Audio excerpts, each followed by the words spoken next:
Bueno, buenas tardes. Gracias a todos por venir. Mi nombre es Juan Pablo Becker, soy jesuita y junto a la Red Apostólica Ignaciana, también la parroquia universitaria que nos recibe, hemos preparado, esta charla ha preparado Javier Meloni, que ha venido a Chile, y le hemos pedido al Centro Espiritual Ignaciana si podía venir también a Concepción a conocer un poquito del sur de Chile. Javier es experto en temas de diálogo interreligioso, ha trabajado en temas de mística, tiene numerosos escritos y también trabaja en cristianismo y justicia, ¿verdad? Entonces hoy día está para presentarnos este tema. Hace un tiempo de síntesis, de diálogo interreligioso, como decía. Le damos la bienvenida y te agradecemos mucho por estar aquí entre nosotros.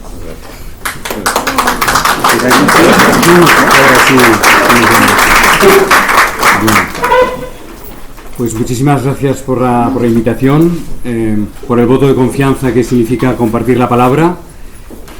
Siempre hay una reciprocidad que espero que al final tengamos un rato también de diálogo, porque son asuntos que todos hemos reflexionado de un modo u otro, que ciertamente nos atañen a todos, a todas, y que por lo tanto, aunque alguien pueda tener una cierta elaboración de ciertos conceptos, de ciertas conexiones, podríamos decir así, cada cual tiene también su propia reflexión, su propia experiencia, y entiendo que este espacio que se nos posibilita incluya también este diálogo, de algún modo. Yo estoy marcado por el año que hace 20 años estuve, yo estudié soy jesuita desde los 18 años, ahora hace 37 años que soy jesuita. Me marcó en la Universidad Civil el estudio de la antropología. Recuerdo eran los años ferozmente laicos, postfranquistas en España, y la universidad era un lugar pues más bien marxista, ateizante, todo eso. Yo, pues casi recién novicio jesuita, ahí metí a estudiar, y me sorprendió mucho que un profesor aparentemente laico y ajeno y distante a temas religiosos nos dio, era profesor de sociología del arte, nos dio para leer Lo sagrado y lo profano de Mircea Eliade, un autor importante en filosofía, en historia de las religiones o fenomenología de las religiones. Y yo no me podía creer que una persona aparentemente fría o distante o crítica ante lo religioso, como le correspondía, nos diera como primera lectura primaria y básica del texto, del curso, un texto que es profundamente respetuoso y entiende profundamente lo que es la experiencia de lo sagrado en la humanidad, ¿no? Con lo cual, ese primer momento y los años que estudié antropología a mí me ayudó mucho a comprender que la crisis que tenemos en Occidente sobre la muerte de Dios en su momento, en el siglo XX, pero en otro momento en el que nos encontramos, en el que las mejores profecías sobre esa muerte de Dios en la sociedad ha reaparecido de una forma sorprendente en el encuentro o desencuentro de las religiones. Algo que parecía que estaba en recesión. O sea, de hecho estamos viendo simultáneamente dos procesos.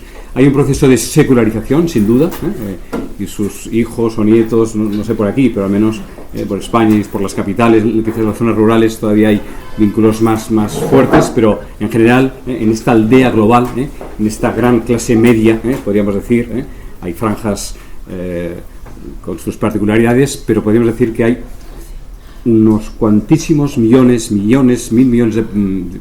varios millones de personas que estamos transitando el mismo momento epocal, que consiste, por un lado, en una crisis de las referencias religiosas tal como ahora han sido, tal como en el interior de cada religión se ha vivido, por un lado, y por otro lado, el reencuentro de las religiones en lugares en que parecía que habían desaparecido de la plaza pública.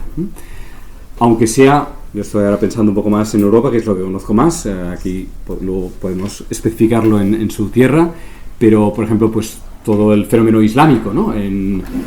Aunque sea en la forma más dura y más desagradable, vuelve a ser las motivaciones religiosas las que vuelven a estar en la plaza pública, ¿no?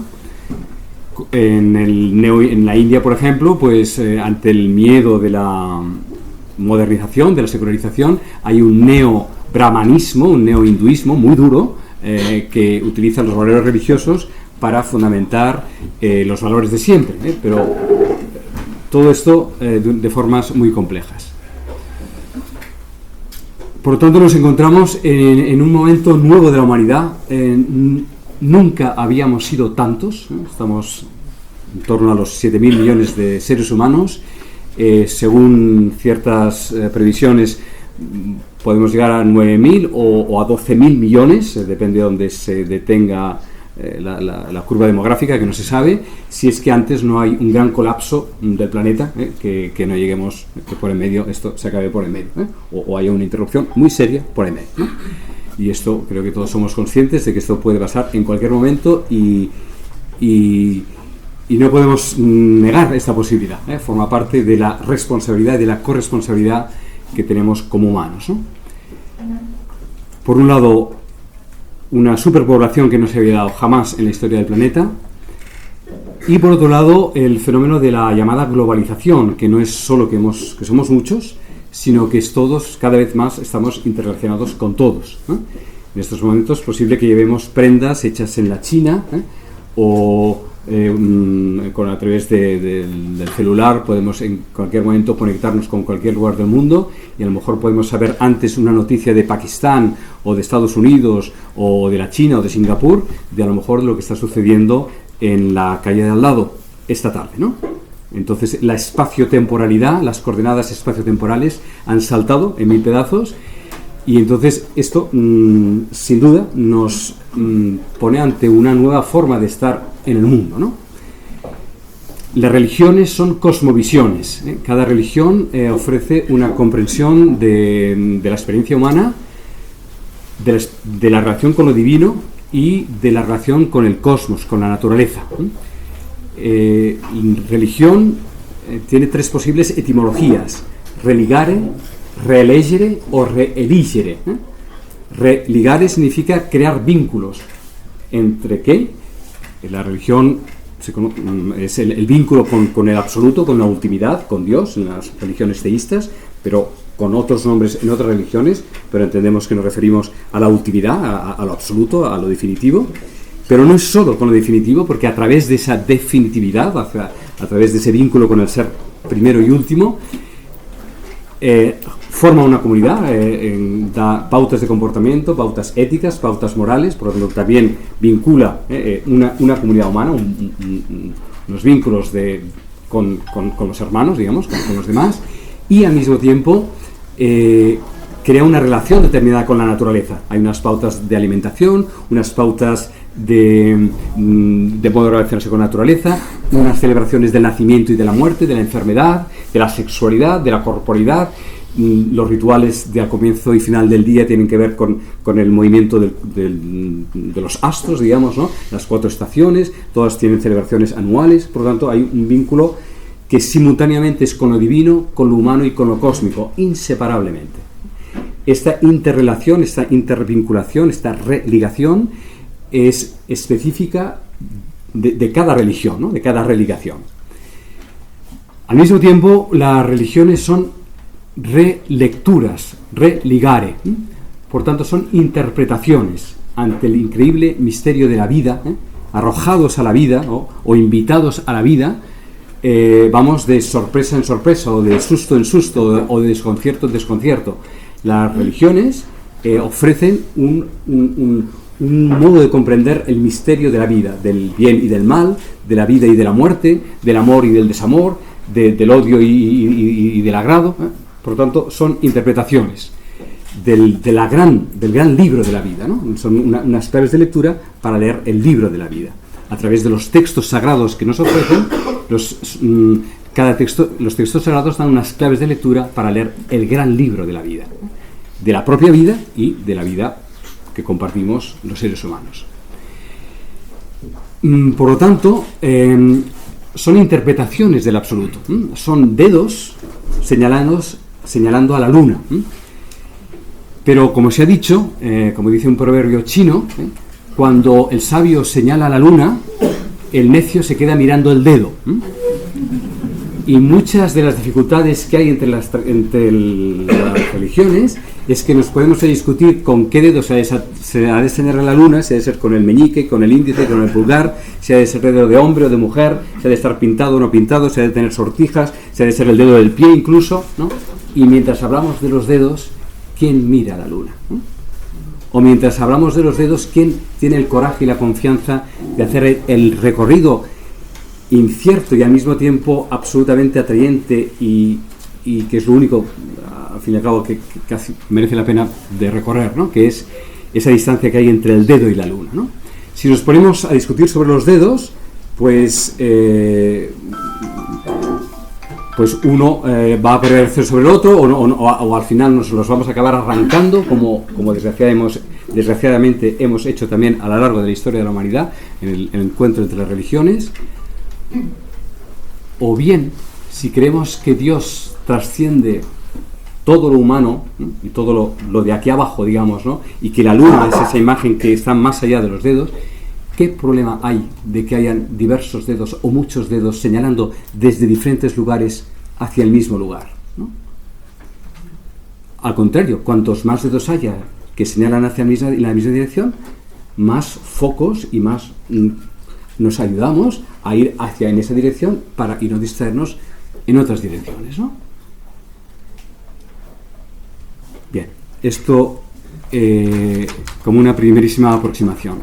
Y religión como re-eligere, decía, significa elegir, reelegir, es decir, toda religión es un camino de libertad, y es un camino de fidelidad, pero no una fidelidad que esclaviza, sino una fidelidad creativa en cada momento elijo ese camino, en cada momento elijo el bien, en cada momento elijo el camino de la luz, el camino de Dios y no el camino de mí mismo, ¿no?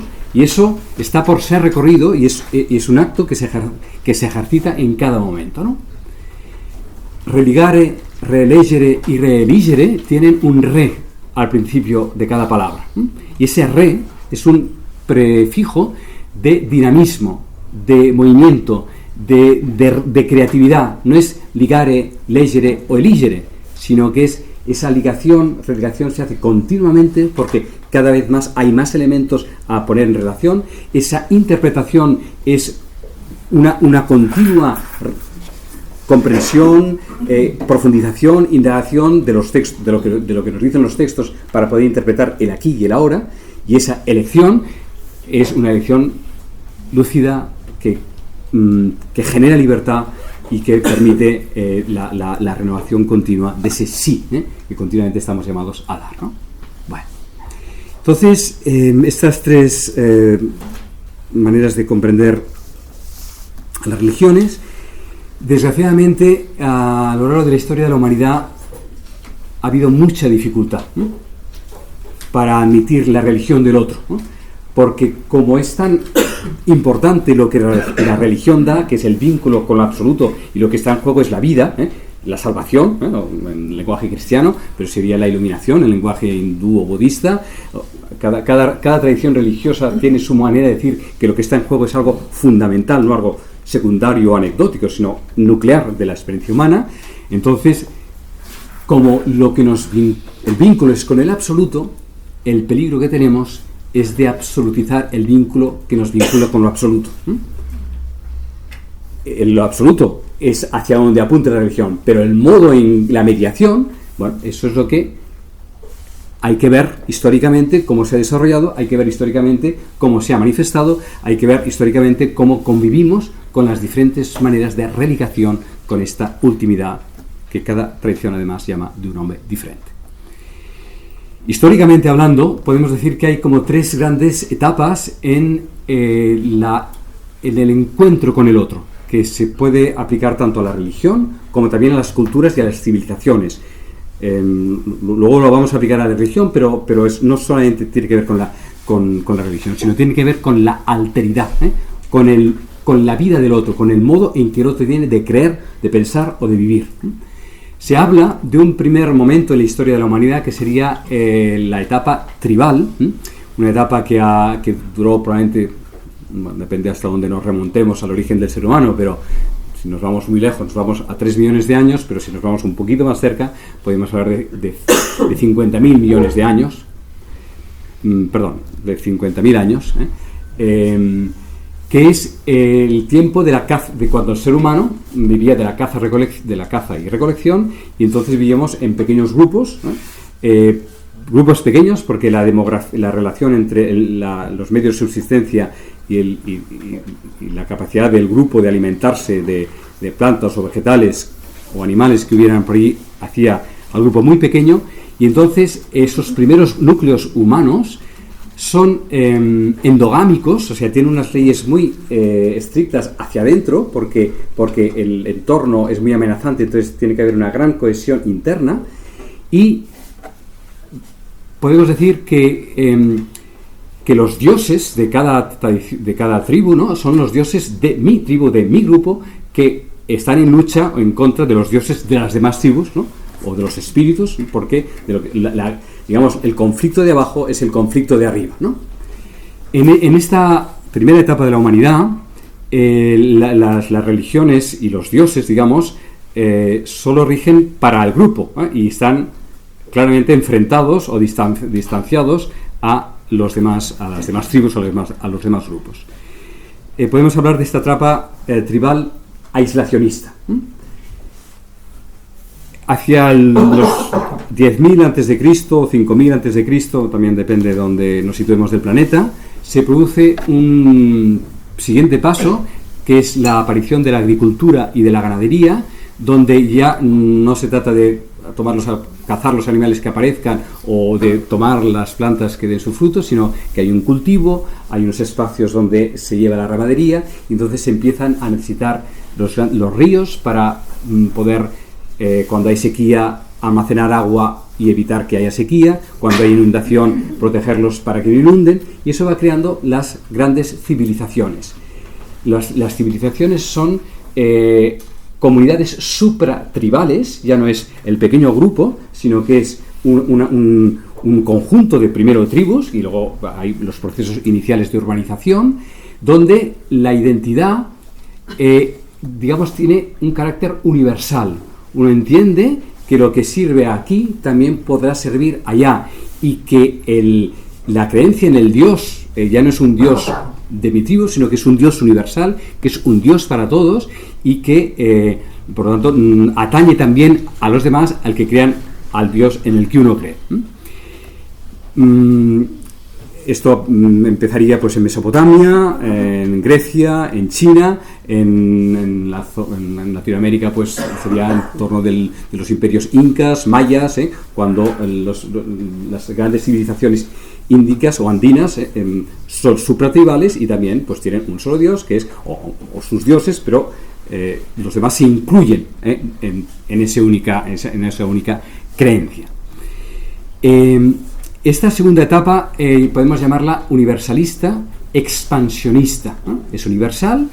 Lo que pasa es el peligro de esta universalidad es que es unilateral, se expande a través de ese grupo que domina a los demás para absorberles, para universalizarles, pero universalizarles desde lo que ellos son, sin dejar que ellos sean, digamos, ¿no?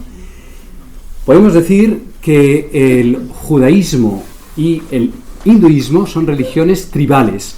Son aún ahora, uno solo es judío si nace de madre judía, no porque le guste el judaísmo o si no ha nacido de madre judía, el rabinato, digamos, o en fin, la tradición judía no acepta o no reconoce a alguien si no es de etnia judía. Lo mismo sucede con el hinduismo. Uno puede practicar el yoga, le puede interesar los Upanishads, conocer mucho, pero en la India no se le considerará hindú si no ha nacido en una de las 4 castas, que luego tienen muchas ramificaciones, pero dentro del sistema étnico que lo ha generado. En cambio, el budismo, el cristianismo y el islam son religiones universales. Pertenecer a la iglesia, pertenecer a la sangha, la comunidad budista, o pertenecer a la umma, la comunidad musulmana, no es por razones étnicas, como es en el caso del judaísmo y del islam y del hinduismo, sino por una adhesión libre a un modo de creer, donde profesando ante unos testigos el que uno quiere pertenecer a ese grupo, pues participa en una comunidad universal. La Eclesia es universal, la Umma es universal, la Sangha es universal, son supranacionales, supraétnicas, supraterritoriales, ¿no? Bueno, de ahí la razón también de las tres religiones son misioneras, porque entienden que su verdad no les atañe a ellas, sino que atañe a los demás también, ¿no? Porque ese Dios es para todos, no solo para mi pequeño grupo. El momento universalista, imperialista, expansionista tiene su momento de eclosión, para decirlo así, al menos en la historia occidental, en el siglo XVI con el descubrimiento o encubrimiento, palabras complejas, de esta cuestión, de las Américas, pero también de África, de Asia, y entonces es la expansión de Occidente con la expansión del cristianismo, pero desgraciadamente espada y cruz están demasiado juntas, ¿no? Han estado demasiado juntas en la historia del cristianismo. Bueno, entonces la misión ha ido a costa también de la expansión y de la absorción del otro que no ha sido. Esto prospera hasta, podríamos decir, hasta un momento crítico en la historia de la humanidad, que podríamos decir que es la Segunda Guerra Mundial. La Segunda Guerra Mundial, que es una mundialización bueno, en unos sitios más implicados que en otros, pero todo el mundo queda afectado, sobre todo en el gran desconcierto de tanta inteligencia, ¿no? O tanta civilización o tanto progreso, si sirve para hacer campos de concentración o gulags, es que es una civilización perversa, digamos, ¿no? O sea, nos hemos equivocado de camino. Esto no es una alternativa para el resto del mundo, ¿eh? Si a donde hemos llegado es a semejante. Entonces es una crisis muy fuerte de identidad, una crisis muy fuerte de valores, que hace que en las colonias africanas y asiáticas, las americanas se liberaron en el siglo XIX, son las primeras, pero en Asia y en África es sobre todo a partir de la Segunda Guerra Mundial, porque ya no hay, Occidente no tiene credibilidad moral ante el resto del planeta, ¿eh? Y la civilización cristiano-occidental, porque va bastante junto lo occidental y lo cristiano, al menos en ese momento de la historia, ¿no? Y en estos momentos, por el desarrollo de los medios de comunicación y por el desarrollo de los medios de transporte, ha hecho que todos estemos en todas partes cada vez más, ¿no? Las grandes metrópolis occidentales en estos momentos están llenas de emigrantes de las antiguas colonias, digamos, ¿no? Y fueron algunas tropas de las metrópolis a las antiguas colonias, y ahora multitudes y millones van de las colonias a las metrópolis, ¿no? Y esto ya no se puede controlar ni se puede dominar, porque nosotros mismos hemos creado un complejo flujo y reflujo, no solo de personas, sino de ideas y de pensamientos y de creencias, donde todo está en todas partes. Este tercer momento ya no es el tribal, ya no es el universalista expansionista, sino que es el momento pluralista, que es donde hoy nos hallamos. La diversidad y la pluralidad forma parte hoy de nuestro modo de entendernos, ¿no? Y ante esta pluralidad y diversidad, pues hay diferentes reacciones. O bien el susto y la angustia, y entonces hay como un retroceso hacia atrás, y las diferentes formas de fundamentalismo es un intento de proteger un espacio que se siente amenazado, y hay fundamentalismos pacíficos o fundamentalismos agresivos, ¿no? En todas las religiones esto sucede. Puede haber una especie como de cinismo o de indonencia, bueno, pues todo vale, todo sirve, y entonces pues cualquier cosa está bien, y entonces eso es otra posible deriva que la pluralidad puede crear. O bien, y esta es la alternativa, este es el camino, en la pluralidad no está la oportunidad de la diversidad, como las diferentes maneras en que Dios y el ser humano se ha manifestado y ha vivido su propia experiencia, y hoy no nos necesitamos todos para conjuntamente salvar la especie. No solo es salvar la especie humana y salvar la tierra, sino para ir creciendo, ¿eh?, hacia Dios, para ir creciendo en humanidad, para ir creciendo en fraternidad, pero no ya unilateralmente a través de una sola tradición religiosa, sino en el conjunto y en la confluencia de todos hacia todos, ¿no? en lugar de todos contra todos, que es lo que a veces puede ser, ¿no? Podríamos decir que en la etapa tribal el otro es ignorado. En la etapa universalista, expansionista o imperialista, el otro es absorbido. Y en cambio, en la etapa pluralista, el otro es reconocido. Reconocido en su diferencia. Y reconocerlo en su diferencia no significa confundirme con su identidad. En una bella relación hombre-mujer, el reconocimiento de la mujer por parte del hombre y del hombre por parte de la mujer no significa confundirse, significa reconocer la diferencia, y justamente en la diferencia está la fecundidad, ¿no? Porque hay diferencia, hay complementariedad, y eso genera una nueva vida, ¿no? Por lo tanto, el reconocimiento del otro no significa la desaparición en el otro o la disolución de las identidades, sino al contrario, en la complementariedad y la fecundidad que la diferencia nos da. Por lo tanto, este tiempo de pluralismo requiere de nosotros una conversión de la mente y del corazón. De la mente para comprender las cosas de otro modo, con mayor amplitud, y del corazón para dejar espacio también a esa diversidad que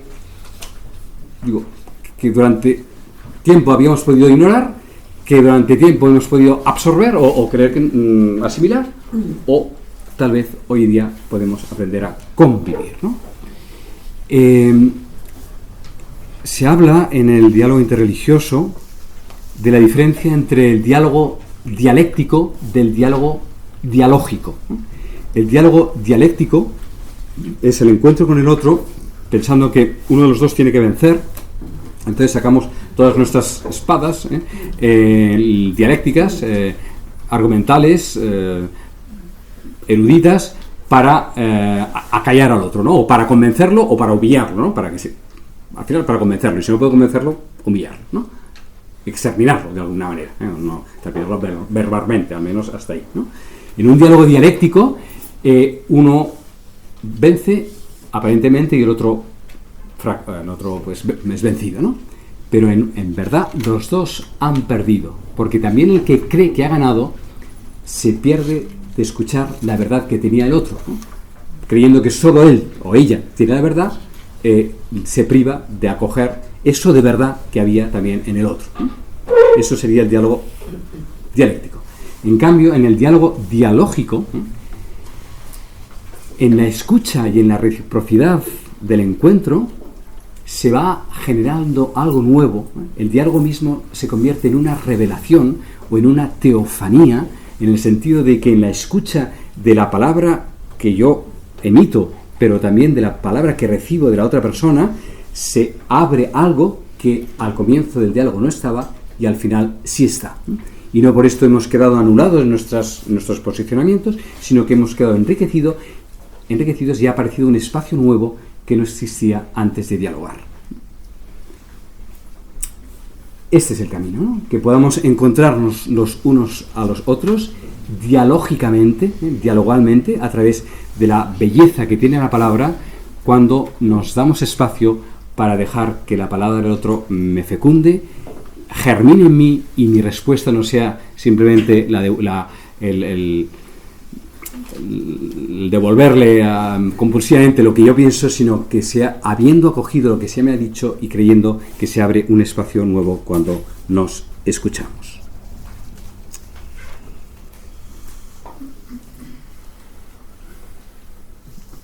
¿Y cuáles serían los grandes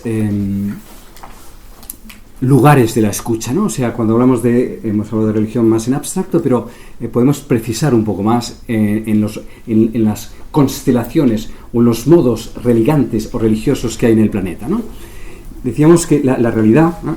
Hay un autor que a mí me resulta inspirador, a lo mejor ustedes conocerán algunos de ustedes, que se llama Raymond Panikkar.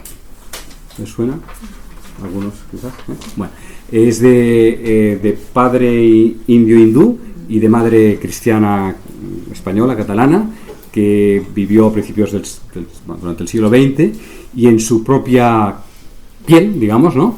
Pues tenía la sangre y la herencia, los cromosomas de su padre y los cromosomas de su madre, ¿no? Él iba a un colegio de la compañía, de los jesuitas en Barcelona, Y en aquel tiempo, pues, si no eras cristiano, estabas condenado, digamos, ¿no? O sea, si no te convertías, la salvación es solo desde Jesucristo.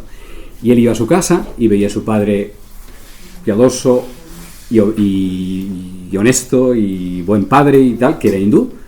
Y mi padre se va a condenar porque su manera de comprender o de adorar a Dios es diferente de la que no encajaba. Hasta los 35 años tiene este conflicto, entonces va a la India y se sumerge en el Ganges, digamos, realmente y simbólicamente, ¿no? Intentando entender cuál es la verdad que hay en la India, cuál es la verdad que también hay en el cristianismo, y en este caso pues él venía de España, digamos. Y entonces él va haciendo una elaboración muy, muy profunda y llega a la constatación de que todas las religiones hablan, cada una a su modo, de lo mismo. Hablar de lo mismo no significa hablar igual. Hablamos diferentemente, pero al mismo tiempo de lo mismo.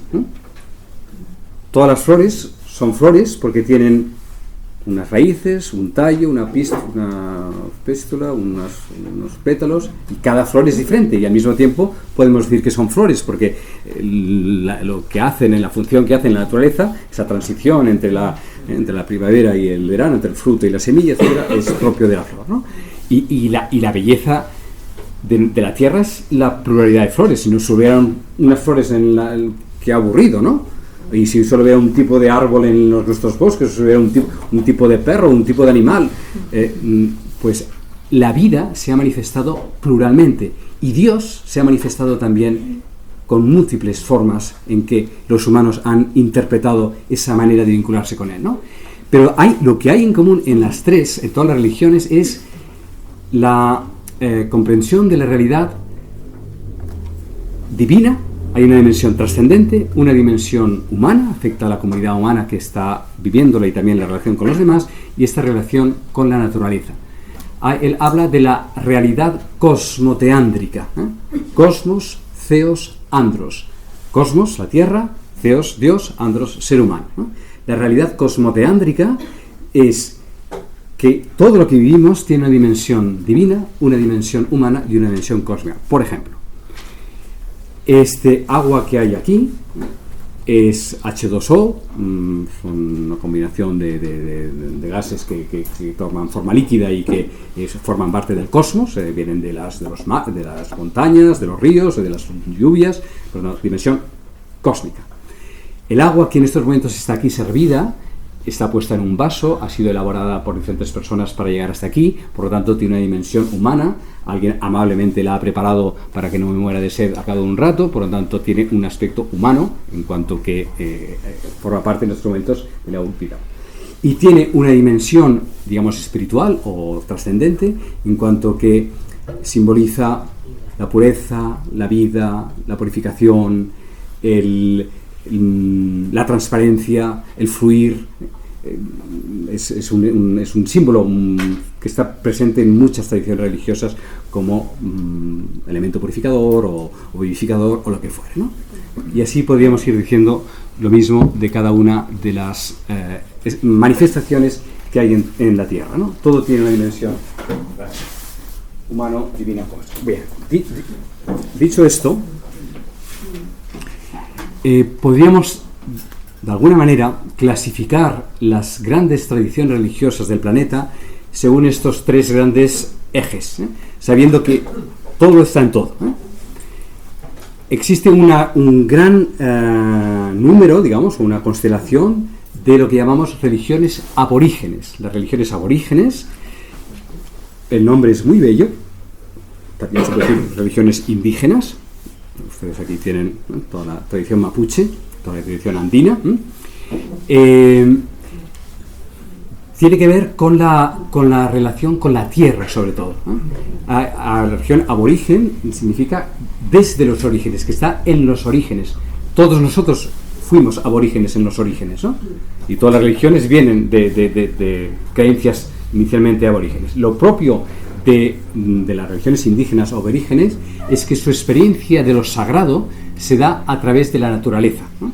La naturaleza es sagrada y el vínculo con la naturaleza es lo que les da la experiencia de Dios y lo que regula también su experiencia comunitaria y su experiencia con lo intangible. A través del respeto a las montañas, de las aguas, de los animales, de los vegetales, su experiencia de lo sagrado, del ritmo de la naturaleza, de las luces del día y de la noche, el vínculo con la tierra, es lo que, de alguna manera, a partir de lo cual se estructura su experiencia humana y su experiencia de lo sagrado. Podemos decir que son religiones teocósmicas. Su experiencia de lo divino se da a través de lo cósmico, ¿no? Bueno, podríamos desarrollar más, pero creo que con esto suficientemente para señalar.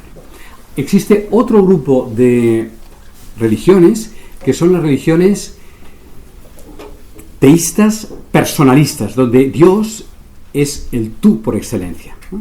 Ese tú por excelencia que nos dice a cada uno de nosotros también, sé tú, ¿no? Las religiones teístas personalistas son claramente judaísmo, cristianismo e islam. En el cristianismo, con una fuerza particular, porque ese Dios divino, ese tú divino, se convierte en ser humano y por lo tanto lo humano y lo divino se hacen un solo ser, ¿no? Y el ser de Dios y el ser del humano se hacen en Jesús una sola persona. Yo, tú, y la importancia de la experiencia judeo-cristiano-islámica es la conciencia del yo, ¿no? Y de ahí nace todo el personalismo, el valor de los seres humanos, de alguna manera, toda la cuestión de los derechos de los seres humanos viene de la importancia de cada persona es única, sagrada, irrepetible, y Jesús lo dice en el juicio final: cada vez que habéis hecho esto a uno de los más pequeños, me lo habéis hecho a mí. Por lo tanto, en cada ser humano está Dios mismo, y por esto cada ser humano es único, sagrado e irrepetible.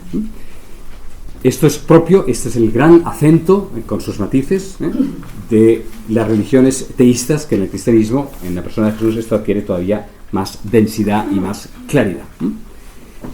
Por lo tanto, podríamos decir que las religiones teístas personalistas ponen su acento en lo humano, acceden a lo divino a través de lo humano. Accedemos a Dios a través de Cristo, de su humanidad. El acento está puesto en el segundo punto de lo humano.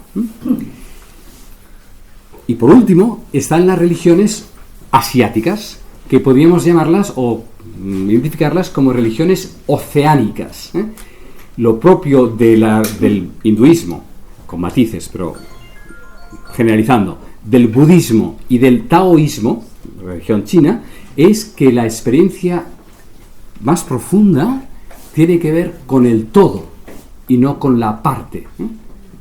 Se trasciende el tú y el yo. El tú y el yo son relacionales, pero todavía hay una separación entre tú y yo, todavía hay una separación entre Dios y yo, y todavía hay separación entre nosotros. Eso se vive, se trasciende o se abre desde otro lado. Y entonces la experiencia de iluminación, de liberación, es justamente darse cuenta de que la ola es el mar. La ola, que es la individuación, la forma que cada uno de nosotros tiene, que nos asustamos porque si chocamos contra una roca nos desapareceremos o nos tiraremos a la playa y la playa nos... O sea, todo el miedo que tenemos de morir o de desaparecer en cuanto que individuación, desde la experiencia oceánica, es como llegar a la experiencia, a la concepción de que todo formamos parte de un gran todo, y que nuestra individuación es como esa ola que aparece y desaparece en un mar que está siempre presente. Y entonces es una forma de desegotizarse, o sea, la referencia ya no es egocéntrica, sino que estamos abiertos a la totalidad, porque no hay ningún yo que defender, porque en el fondo no hay yo alguno, ¿no? Sino formas que aparecen y desaparecen en medio de esa totalidad. Bueno, como ven, perdón, si me sale el veis, son maneras muy diferentes, ¿no?, de enfocar lo mismo, ¿no?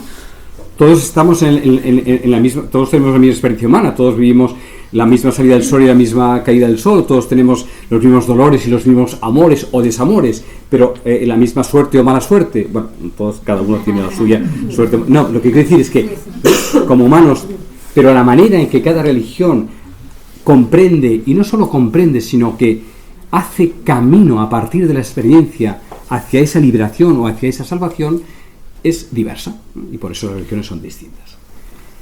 Entonces, ¿cómo dialogamos? ¿Cómo en esta pluralidad no nos confundimos, sino podemos llegar a celebrar la diferencia sin que nos confunda, sin dejar de hacer el camino que se nos ha dado y el camino que se nos ha confiado, que llega absolutamente al centro y al corazón de la salvación, de la liberación o de lo que fuere, y que no se tiene que dejar de hacer el propio recorrido, pero al mismo tiempo tener la capacidad mental y cordial de comprender, en la medida que seamos capaces de comprender, que también nosotros celebran y hacen su camino hacia esa liberación o hacia esa iluminación que el ser humano anhela, ¿no? Bueno, pues yo diría que en la medida... ¿Qué es la experiencia de Dios? ¿Cómo sabemos que estamos teniendo una experiencia de Dios? ¿Cómo distinguimos cuando estamos teniendo esto es profunda experiencia de Dios?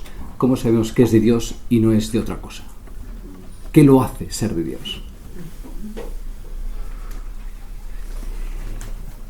Que nos abre, nos saca de nosotros mismos y nos lleva a un lugar donde eso es, independientemente de cómo estamos nosotros. O sea, la experiencia de lo divino, de lo sagrado, es una comunión con la fuente, con el origen, que nos descentra de nuestra pequeña autorreferencia y nos hace más amables, más disponibles, más confiados, más entregados, más sueltos, más naturalmente humildes, porque ya no sabemos ya no nos pertenecemos a nosotros mismos, ¿no? Nos pertenecemos a la fuente que en nosotros toma esa forma, o se nos manifiesta, o nos llama por nuestro nombre, o las diferentes experiencias que podamos tener. Unas pueden ser a veces más relacionadas con momentos de la naturaleza, donde de repente un atardecer o un amanecer o una noche estrellada experimentamos esa inmensidad y caemos de rodillas porque eso es puro don que se nos están dando. Puede ser una celebración de una Eucaristía o una celebración religiosa donde ante una imagen del Señor o en un momento de la comunión o en un canto comunitario de pronto también sentimos una comunión muy fuerte y de repente somos como el receptáculo de una incandescencia que nos desborda y al mismo tiempo en nosotros es recibida y eso nos transforma, ¿no? O sea, hay diferentes maneras de vivir lo sagrado, ¿no? Y según en la religión que estamos, lo interpretamos de un modo u otro y le damos mayor cauce según los textos o prácticas o contextos que permiten desarrollar esa experiencia. Porque lo importante no es solo estar abiertos una vez o haber recibido esa experiencia una vez o dos veces, sino mantenernos en estado de abiertos, ¿no? O sea, llegar a esa, digamos así, apertura infinita, ¿no? Que es lo que es Dios, ¿no? Dios es la plenitud del ser que está permanentemente entregando su ser, ¿no? Dicho en palabras más sencillas, Dios es amor, ¿no? Pero, como decimos tantas veces, ¿Dios amor? ¿Qué es eso de que Dios es amor? Dios... Luego cuando logramos entender la verdadera expiación de Jesucristo, cuando vivimos esa expiación de Jesucristo, logramos abrir todo el contexto de una vida totalmente distinta y sabemos que murió por él, Exactamente. murió por mí, que cada uno de sus ángulos, por cada uno de sus poros, por mí, cuando yo no me entendí la verdadera dimensión de lo que fue la expiación de Jesucristo, me abre muchas cosas espirituales. Perfecto.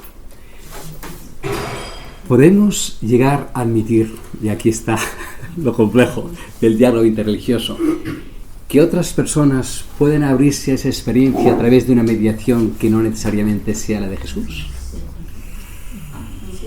Esto históricamente nos ha costado mucho, ¿no?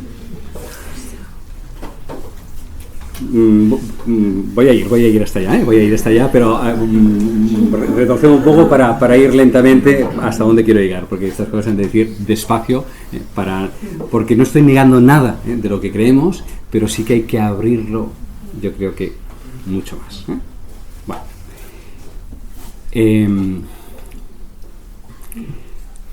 Retrocedo un momento y luego regreso a lo que ha dicho usted. Regreso a Jesús, hablaré después de Jesús, cómo interpretar a Jesús en esta clave que ahora estamos. Pero antes quiero dar todavía un poco más de perspectiva para regresar a casa, ¿no?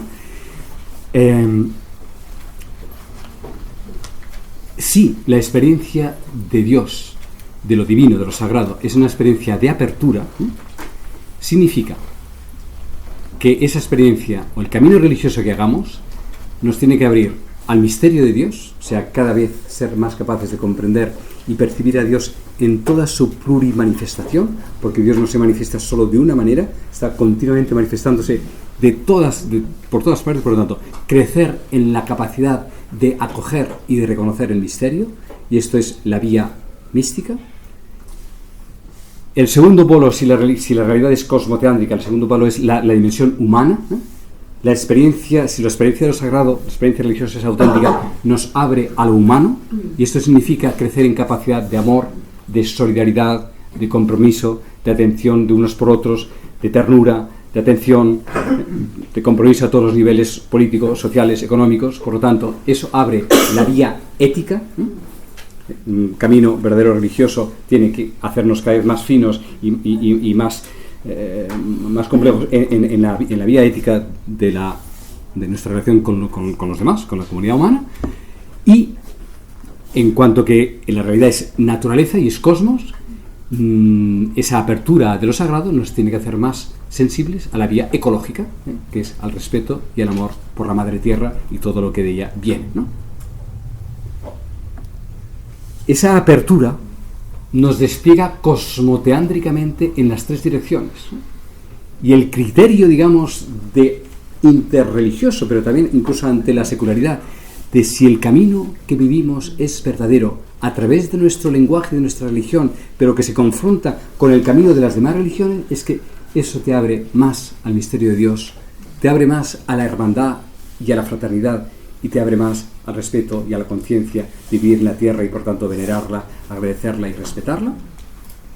Si esto es así, qué maravilla que puedan haber las diferentes tradiciones religiosas, cada una con sus acentos, complementándonos, porque cada una de ellas ha desarrollado un aspecto más específico, y eso es digamos, la marca de identidad que tiene su religión, pero no para que la haga excluyente y superior, sino porque es el don que esa religión ofrece a las demás. Hemos de pasar, y esto lo digo, la palabra hemos es dura, estamos invitados urgentemente a pasar, de competir entre pretensiones de totalidad a compartir plenitudes. Cada religión es una plenitud. Mi experiencia de Dios es una plenitud. La experiencia religiosa de mi comunidad es una plenitud.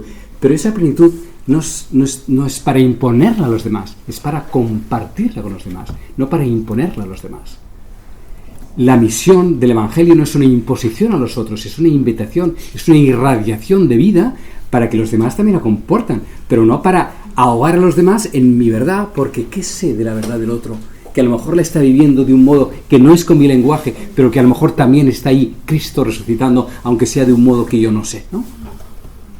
Porque todas las apariciones de Jesús resucitado desconcertaron a los apóstoles, ¿no?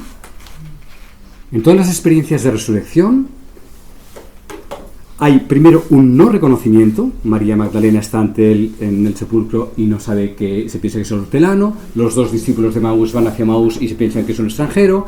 Los apóstoles están pescando en el mar y se piensan que es un fantasma que les pregunta. O sea, a Jesús resucitado de entrada no lo reconocen, ¿no? Y cuando le reconocen, o sea, la manifestación de Jesús resucitado es mayor que la de Jesús de Nazaret. Porque Jesús de Nazaret ha completado su vida, y cuando Jesús muere, aparece Cristo, que lo reconoce a través de la experiencia que tiene de Jesús, pero Cristo se ha expandido y hace que tome muchas más formas que las que ellos solo reconocían a través de la figura de Jesús. Hay una muerte y una resurrección, hay una discontinuidad y una continuidad, hay una Pascua, hay una continua Pascua para crecer a un modo de conocer a Dios siempre mayor, que no es el que ya sabíamos. Y cuando María lo reconoce, y María Magdalena y lo atrapa, Jesús le dice: no me retengas, porque todavía no he llegado a mi Padre. Ves a decir a mis hermanos que voy hacia mi Padre, y que ellos también están llamados a ir hacia el Padre, ¿no? Por lo tanto, Jesús aparece y desaparece para decirles, me manifiesto así, pero no solo así, sino de múltiples maneras, ¿no? Y esa segunda desaparición, después de la primera, no les deja desolados, les deja consolados, les deja lleno de gozo. María Magdalena va corriendo a los discípulos, Jesús ha resucitado, los de Emaús van a decir a Jerusalén, pero no van todos a Emaús para ver dónde está Jesús, ni van todos al... No, Jesús está ya por todas partes, Jesús ha resucitado, está en otra dimensión de la realidad, y acceden a esa plenitud a través del relato de Jesús de Nazaret. ¿No serían todas las religiones relatos para acceder a esa dimensión trascendente, y cada una a través de sus mediaciones, pero que en la medida que vamos profundizando en la profundidad de esa misma mediación, y entonces nos vamos abriendo a esa totalidad que nos contiene a todos, de la que todos somos parte, imagen y semejanza, y que entre todos la restituimos y la restauramos en la medida que auténticamente vivimos nuestra existencia a través del lenguaje diverso de cada tradición, en la medida que es verdadera en su modo de ser fiel a ella?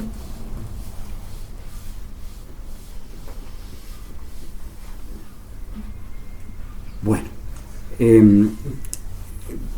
voy a leer antes de... voy a volver todavía a Jesús, pero antes voy a dar un paso más, porque si no, hablamos de las tradiciones religiosas, dándolas por supuestas, y a veces sabemos muy poco de ellas, ¿no?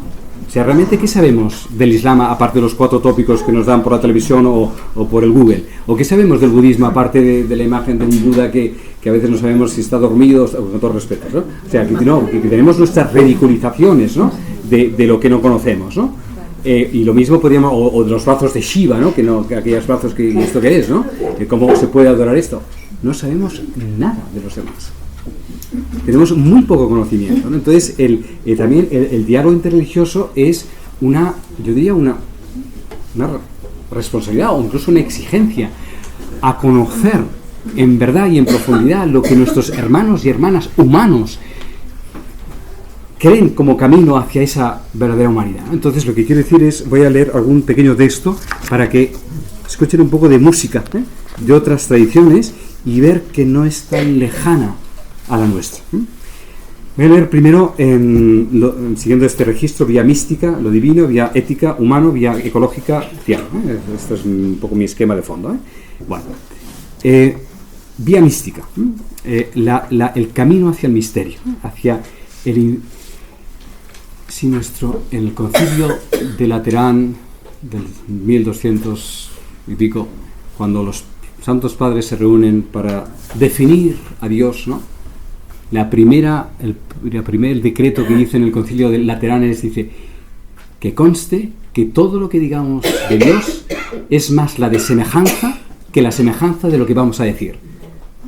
Empieza así el concilio, ¿no? Y luego, entonces, hacemos una teología perfecta y compacta, que está bien, pero sin olvidarnos que eso es un modo de balbucir el misterio infinito, que de alguna manera lo tenemos que decir, porque es bello decirlo, porque los humanos nos expresamos hablando y eso está bien, mientras no absoluticemos las palabras que utilizamos, ¿no? Bueno, pues viendo esto, el taoísmo dice lo siguiente. Tao significa vía, curso, camino, pero podríamos decir más, que no es tanto solo vía, curso, camino, cuanto sería fluir. Es un verbo sustantivado, o un sustantivo verbalizado, digamos. Es el acto de fluir. Lo existente, o lo que da existencia a lo que existe, es flujo. Eso es lo que significa Tao. Bueno, pues dice así. El Tao que se intenta aprehender no es el Tao mismo. El nombre que se le da no es su nombre adecuado. Su nombre representa el origen del universo. Con su nombre constituye la madre de todos los seres. Por el no ser, aprehendemos su secreto. Por el ser, abordamos todos sus accesos. No ser y ser salen de un fondo único. No se diferencia más que por sus nombres. Y ese fondo único se llama oscuridad. oscurear esa oscuridad, tal es la puerta de toda maravilla.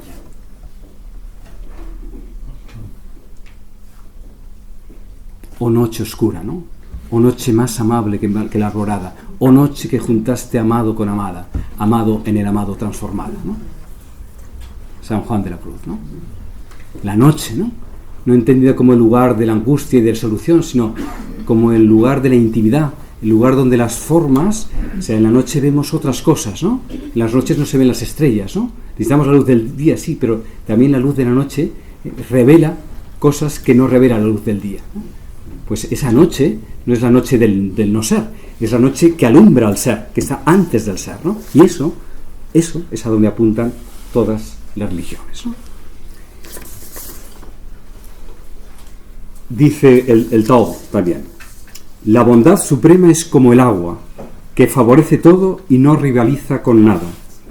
Ocupando la posición despreciada por los demás, está muy cerca del Tao. Su posición es favorable, su corazón es profundo, su palabra es fiel, su gobierno está en perfecto orden, cumple sus tareas, trabaja infatigablemente, no rivalizando con nadie, es irreprochable.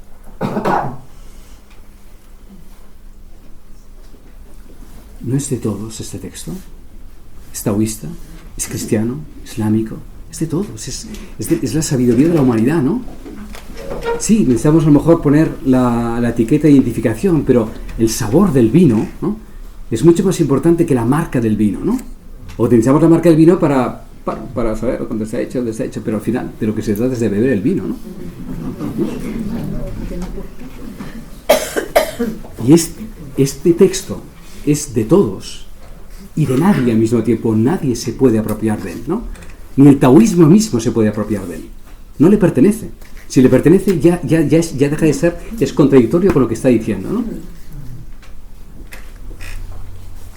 Del hinduismo, de una Upanishad. Aquello es distinto de lo conocido y está más allá de lo desconocido. Esto es lo que escuchamos a los antiguos maestros que nos lo explicaron. Lo que no se puede expresar en palabras y sin embargo es por lo que las palabras se expresan, esto es en verdad el absoluto y no lo que las gentes adoran. Lo que no se puede pensar con el pensamiento y sin embargo es por lo que el pensamiento piensa, esto es en verdad el absoluto y no lo que las gentes adoran. Lo que no se puede ver con los ojos y sin embargo es por lo que los ojos ven, esto es en verdad el absoluto y no lo que las gentes adoran. Lo que no se puede oír con el oído y sin embargo es por lo que el oído oye, esto es en verdad el absoluto y no lo que las gentes adoran. Lo que no se puede respirar con el aliento de la vida y sin embargo es por lo que ese aliento respira, eso es en verdad el absoluto y no lo que las gentes adoran.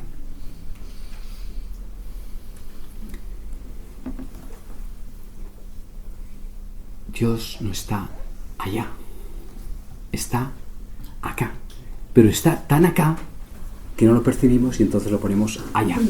Pero allá, ¿dónde? Que no sea acá. No, esto es muy serio. O sea, en Él somos, nos movemos y existimos, ¿no? ¿Dónde está la Trinidad? La Trinidad, Padre, Hijo y Espíritu Santo. Allá de una iglesia ¿no? Está allá arriba, ¿no? Siempre está arriba, ¿no? Estamos dentro de la Trinidad.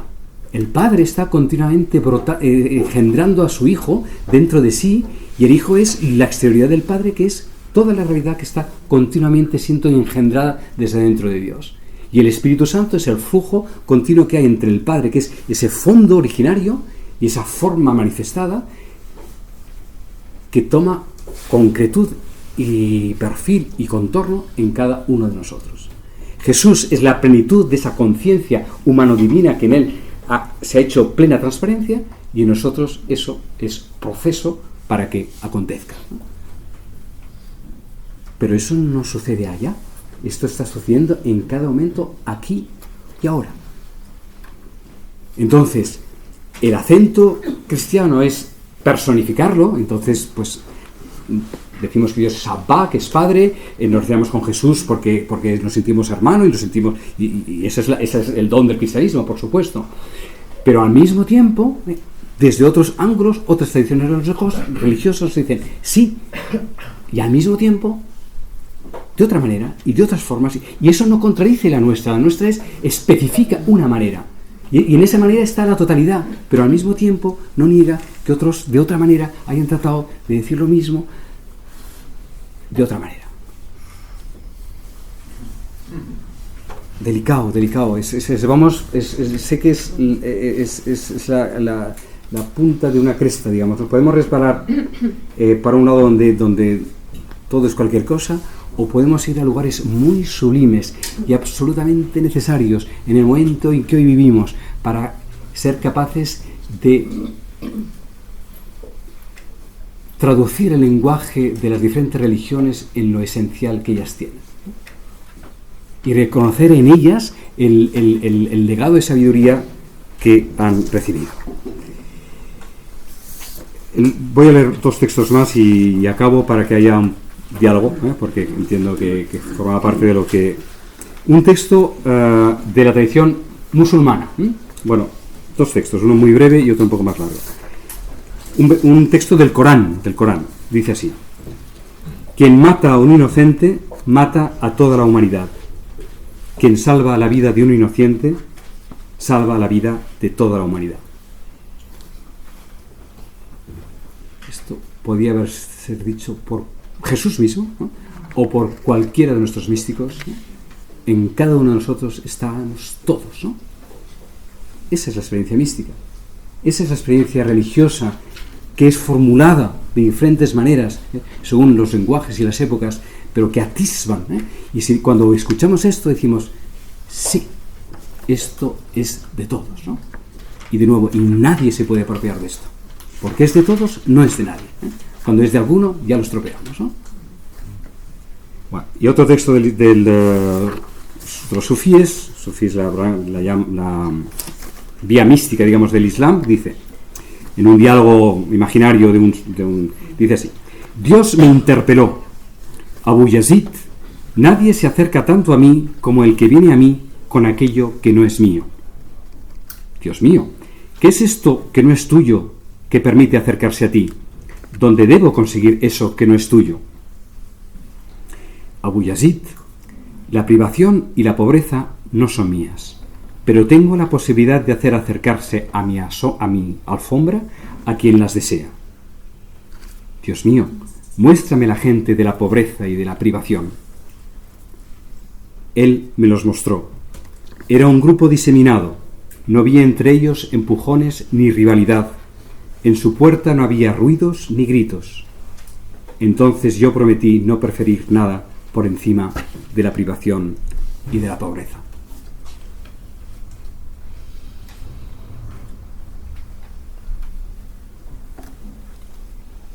Podría salir de San Francisco de Asís, podría salir de Charles de Foucault, podría salir del Padre Hurtado, cualquier persona de la Madre Teresa de Calcuta, sale del sufismo.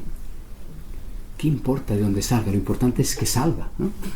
Lo importante es que se ha dicho, lo importante es que se ha vivido, lo importante es que se ha transmitido, lo importante es que se ha reconocido, ¿no? Celebrado, acogido, venerado, compartido, deseado, ¿no?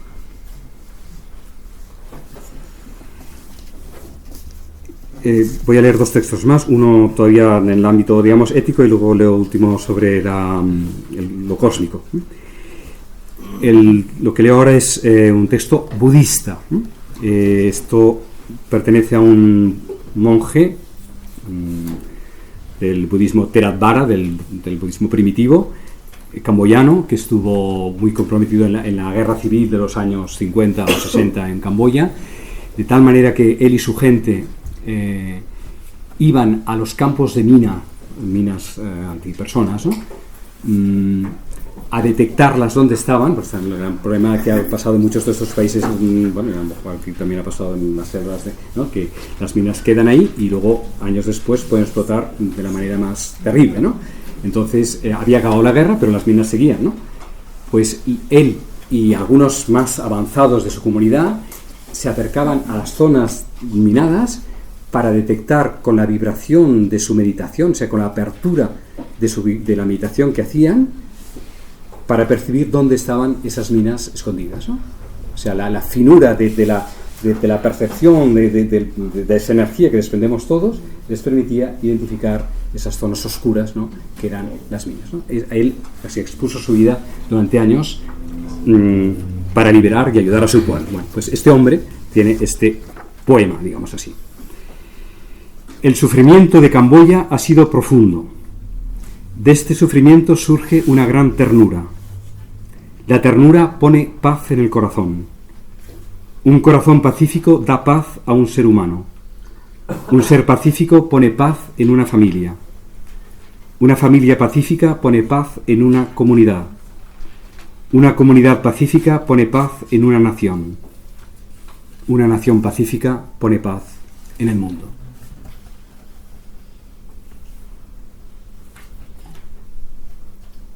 De nuevo, no es de nadie y es de todos. Es para ser acogido por todos, vivido por todos. Y qué bien que lo diga alguien. Es budista, pues bendito budismo y bendito budista que dice esto, ¿no? ¿Qué problema vamos a tener, no? Lo importante es lo que diga y lo que viva, ¿no? Lo que nos podamos transmitir, nuestra verdad, no las etiquetas que nos ponemos para tener la seguridad de que lo decimos.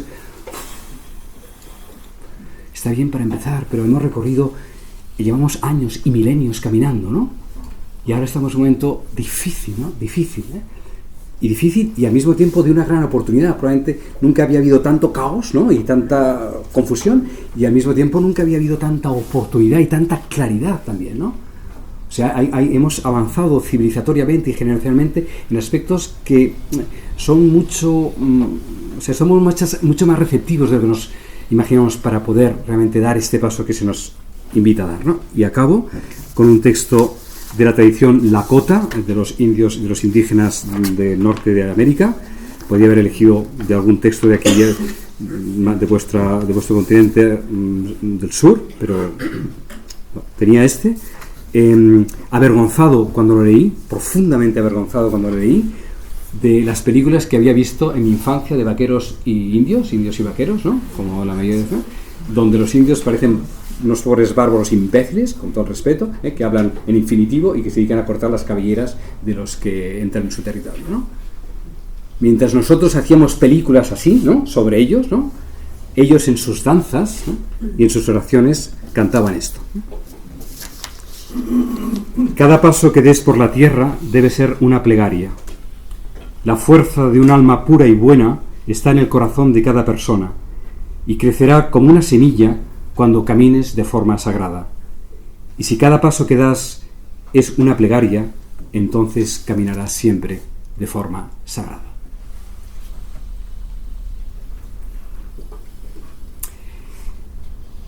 Nos hemos de pedir perdón los unos a los otros muchas veces, ¿no?, para poder dar espacio a la verdad que hay en el otro camino, en la otra persona, en la otra cultura, en la otra tradición religiosa, ¿no? Y en lugar de pretender competir entre totalidades, disponernos de verdad a compartir plenitudes, ¿no? Y en lugar de sentirnos amenazados, creceremos todos en riqueza y en capacidad de humanidad, que al fin y al cabo es para lo que existimos. Pues, gracias. Bueno.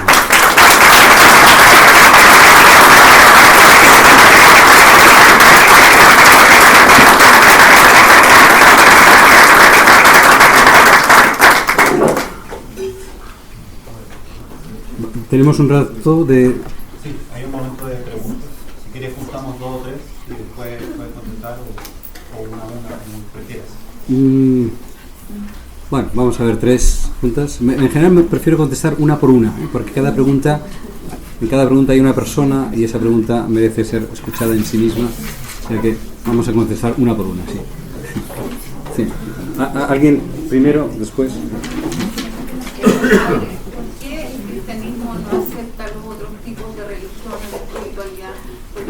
Establecer diálogos dialécticos con otras religiones, por lo menos acá en Chile, la experiencia que yo he tenido durante toda mi vida. Yo creo que porque hemos comprendido a medias a Jesús.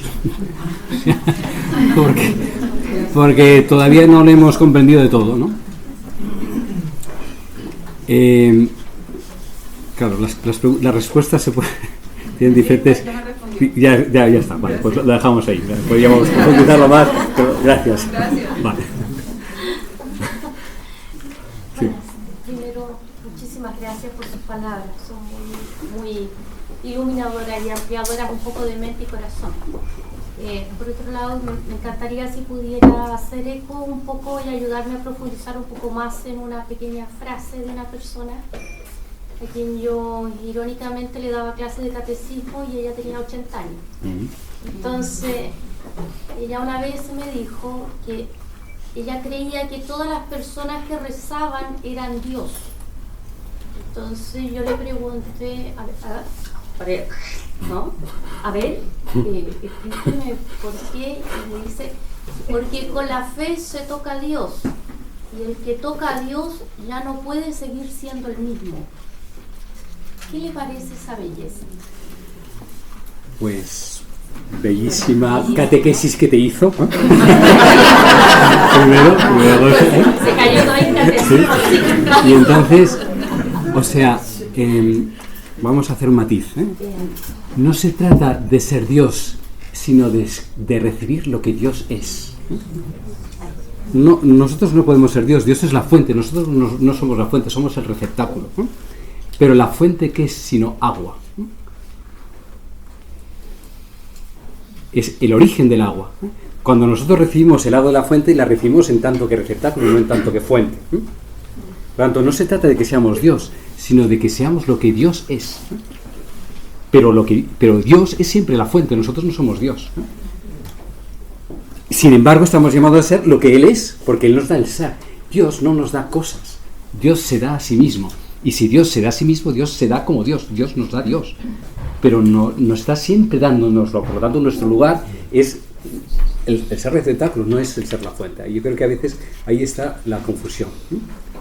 Dicho de otra manera, en los movimientos, a veces, no sé si por aquí Advaitas, que habla de Dios, yo soy Él, yo soy Dios, yo soy, es uno de los mantras hindúes. Hay que entender bien estas cosas porque si no nos vamos al lugar totalmente contrario del Génesis, ¿no? Seréis como dioses, ¿no? Según que entendamos lo que es ser como Dios, estamos justamente totalmente en el lugar opuesto, ¿no? A mí me ayuda esta imagen. La ola es el mar, ¿no? Hemos dicho, ¿no? La ola es el mar. Cuando en lugar de desear, o sea, cuando la ola se sabe que es parte de ese agua que es el océano, se calma, se serena y siente la unión, es la vía unitiva, el Padre y yo somos uno. Sed uno como el Padre y yo somos uno. Sentid que sois ola en ese mar. Eso lo dice Jesús y lo dice el Evangelio de San Juan, ¿no? El Padre y yo somos uno. Y al final, en la oración final de sacerdotal, antes de la pasión, ¿no? Es, Padre, te pido que ellos sean uno como tú y yo somos uno. Nosotros hemos leído a veces, nos hemos quedado también con la mitad de esto, ¿no? Que es, seamos uno entre la comunidad. Está bien, o sea, la comunidad es importantísimo, pero no solo se refiere a que seamos uno en comunidad, que ya es mucho, sino que también nos está diciendo que, de hecho, la única forma de ser uno en comunidad es si somos uno con el uno. En la medida que nos unimos a la fuente, nos podemos unir entre nosotros, porque si nos unimos entre nosotros con todas nuestras neurosis y heridas y tal, o sea, ser uno, entonces, por lo tanto, en la experiencia cristiana está esa experiencia unitiva, ese ser uno con Él, y es la oración última que hace Jesús, ¿no? Ser uno como yo, el Padre y yo somos uno. Bueno, esto es un momento de la experiencia. La ola es el mar, la ola se sabe mar.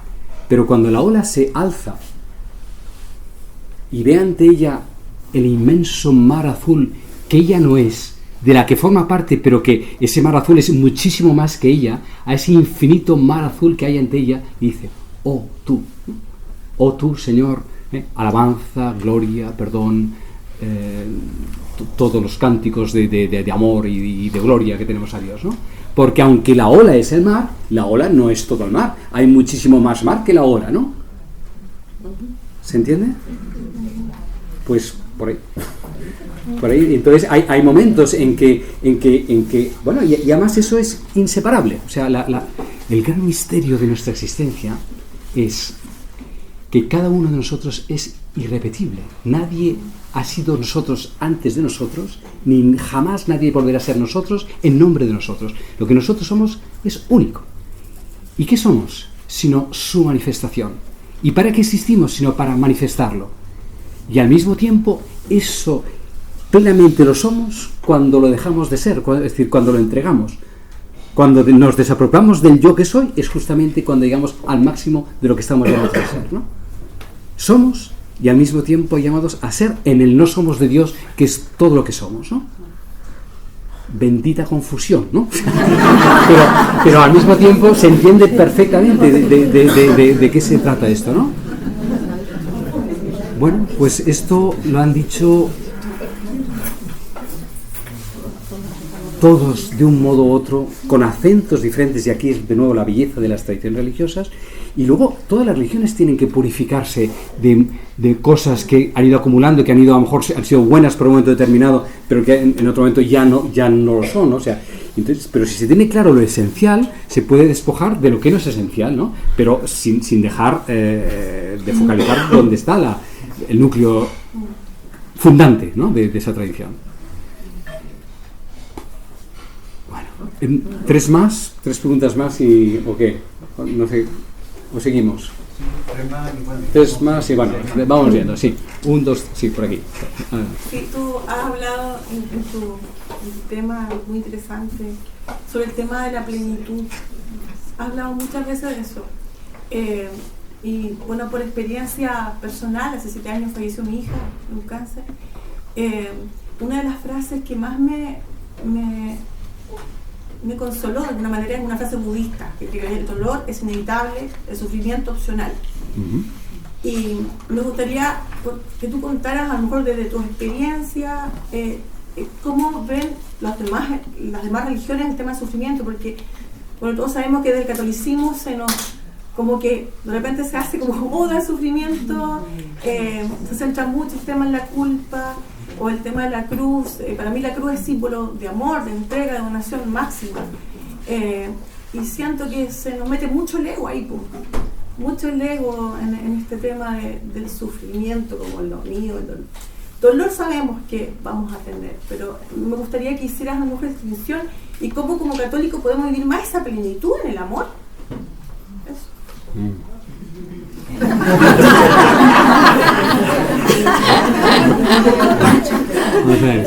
No, gracias.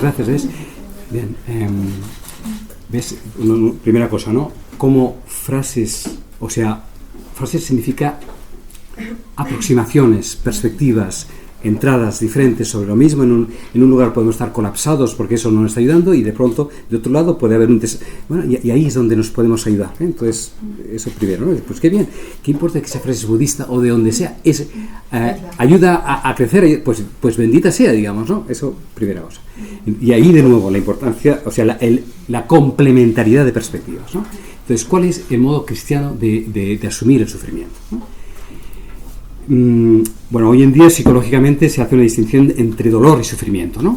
El dolor es el impacto que produce, o un dolor físico porque algo te devuelve, o un dolor psíquico por una pérdida, o por un dolor, o sea, el dolor es el impacto inevitable que nos produce daño porque es una agresión de la forma que sea. En cambio, el sufrimiento es la elaboración que va haciendo nuestro psiquismo y nuestra mente del dolor que hemos tenido, ¿no? Entonces, el dolor es inevitable porque viene de lo sucedido, eso no, pero cómo elaboramos ese dolor es lo que puede alargar y prolongar y quedar todavía más atrapados en ese dolor. Entonces, cuando se convierte en sufrimiento, o al contrario, se puede redimir, digamos, ¿no?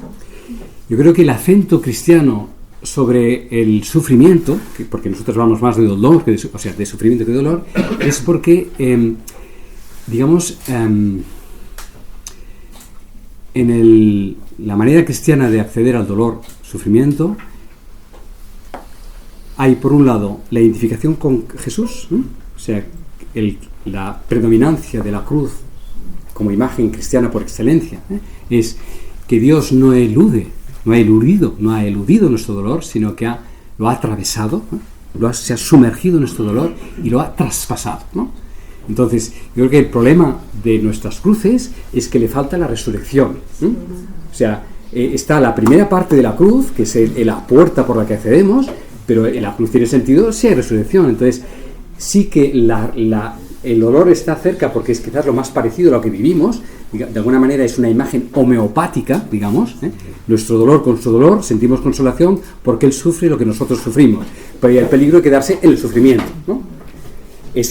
Accedemos a la cruz porque hay resurrección. Entonces, hay cruces resucitadoras, ¿no? Hay un modo de acceder a la cruz que atraviesa el dolor. O sea, lo bonito del cristianismo es que asume el dolor de su raíz, y Dios mismo ha asumido ese dolor. Por lo tanto, significa que la última palabra no la tiene el dolor, sino que la tiene la manera de vivir ese dolor, que es redentora y es resurrección. Pero nos hemos quedado en la primera parte. A veces, otras veces no, evidentemente. La imagen de cruz, de Cristo resucitado, puede consolar en cuanto que Dios tiene su sufrimiento y eso me acerca, pero es verdad que el peligro de quedarse en esa identificación y no traspasarla y no atravesarla y ir al otro lado de ese mismo dolor, ¿no? ¿No sería parte de la confusión que existe en las religiones? Se puede entender con las palabras de Jesús cuando dijo: por sus frutos os conoceréis, que es muy fácil fijar en cada religión, poner todo en un mismo cesto, mientras que en cada religión siempre se destaca. Igual como tú estás viendo y conversando, personas que realmente, obviamente viven un camino que les lleva a Dios, y uno siente en su presencia esa imagen y semejanza de Dios, que es algo, es una experiencia, mientras que otros no. Y inclusive digo, si uno como trata de generalizar, muchas veces como se pierde en esos lados realmente. Totalmente. Hemos de simplificar nuestra mirada. Se ha hablado de que hemos de volver a una segunda inocencia, ¿no? La primera inocencia está en nuestra infancia y a esa inocencia no podemos volver. Además,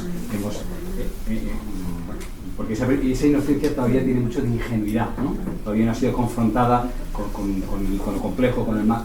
Hemos de volver a una segunda inocencia que está delante de nuestra atrás.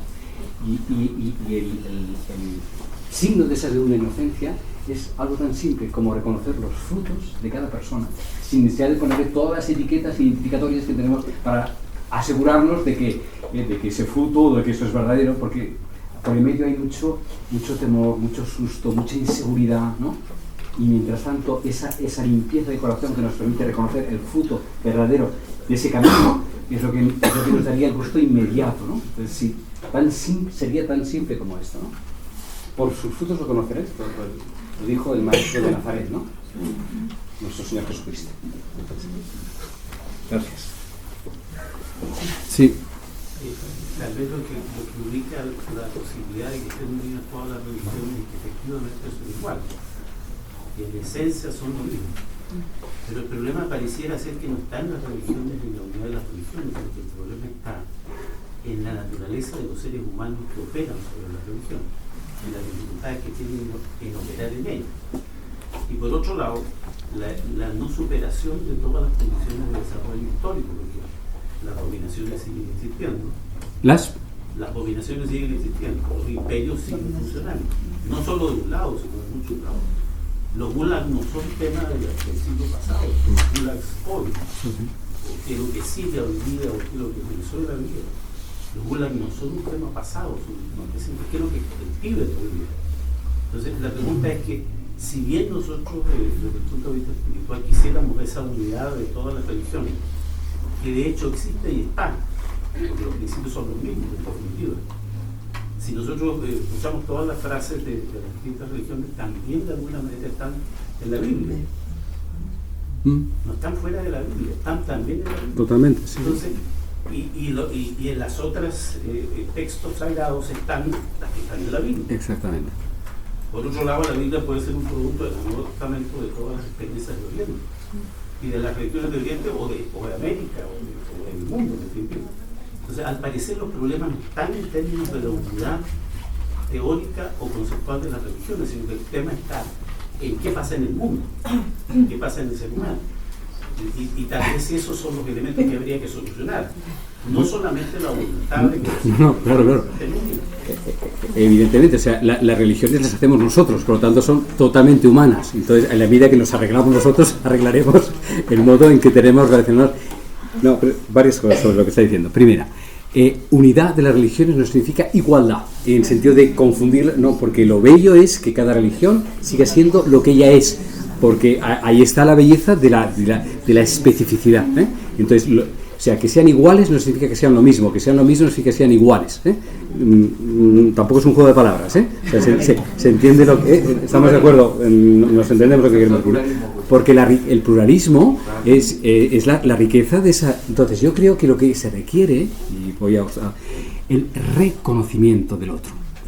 Cuando hay reconocimiento, toda la tensión que tenemos, pero si esto nos pasa en la pareja, nos pasa en la familia, nos pasa en la política, nos pasa entre vecinos o en esta ciudad, digamos, ¿no? O sea, bueno, en todas partes, ¿no? O sea, lo que nos hiere y lo que nos ofusca es que no nos reconocemos.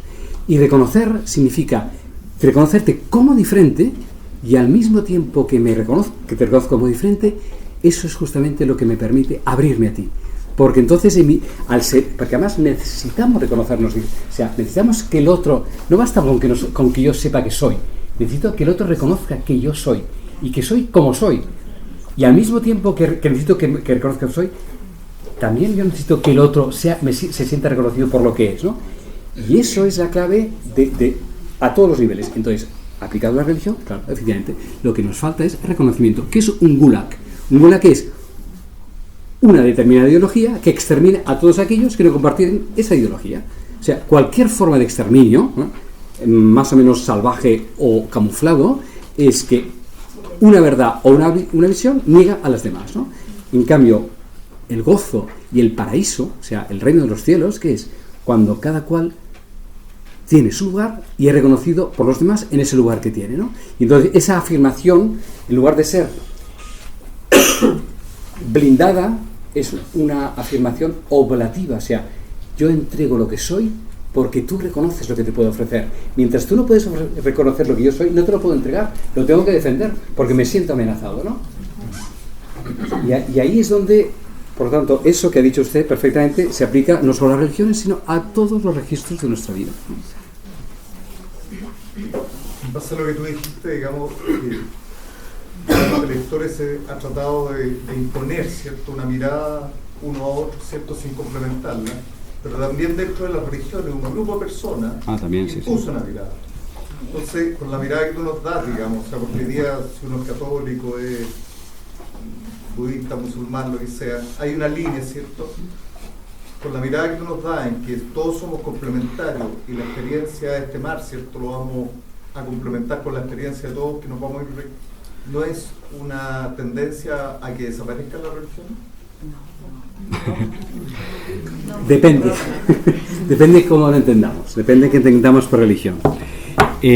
La estructura dura, jerárquica, dogmática, cerrada, eso yo creo que se irá desprendiendo como las hojas de otoño, ¿eh? Cuando seamos maduros, todo esto se irá desprendiendo.